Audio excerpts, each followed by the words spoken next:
მიჭის. გამარჯობათ ქალბატონო.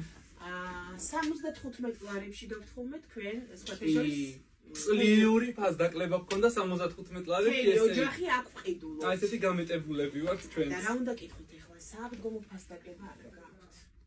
ქალბატონო რაღა ფასდაკლება გინდათ სააღდგომო გეხვეწებით 75 ლარი ღირს ერთი წელი.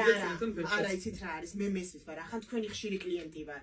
209 ნომერში დავდივარ სულ ჩემი მამამთილი ჩემი დედამთილი ჩემი მული ჩემი მაზლი ჩემი მაზლიშვილები იქნებ ცოტა რომ დავაგოთ იმიტომ რომ რამოდენიმე წველი მინდა თა სააღდგომოდ ფასდაკლება ყველას აქვს თეთრეულების მაღაზიაც ვიყიდე იქითაც ვიყავი გასული ცოტა რომ დავაკლოთ 20 წველი უნდა სულად არ გამიგოთ შემოკარვა ახლა მომისმინეთ უყურეთ რა შეასაქმე ან თუ თქვენ ამდენს ხვდებით უყურეთ 75 ლარი არის ძალიან შეღავათი ხო მაგრამ ცოტა მაინც რომ დავაკლოთ საქართველოში იმდენ დღესასწაულია რომ ფიზიკურად კი ბატონო მაგრამ როცა 4 წელს ვყიდულობ და თქვენი ხშირი კლიენტი ვარ მაიქნებ სააღდგომო ფასდაკლება მაინც რომ გავაკეთოთ იმიტომ რა ფასდაკლება უნდა გავაკეთოთ ქალბატონო ისეც არაფერი გრჩება მეთი 75 ლარებში ვყიდით და ჩვენს პულს რაღაცას ვაკეთებთ ელემენტი აი მაგათაც 2 წელი რომ ვიყიდო 150 ლარში და 2 რომ რამდენი უნდა დავაკლო ქალბატონო არა 2 რომ მაჩუქოთ 2 რომ ვიყიდო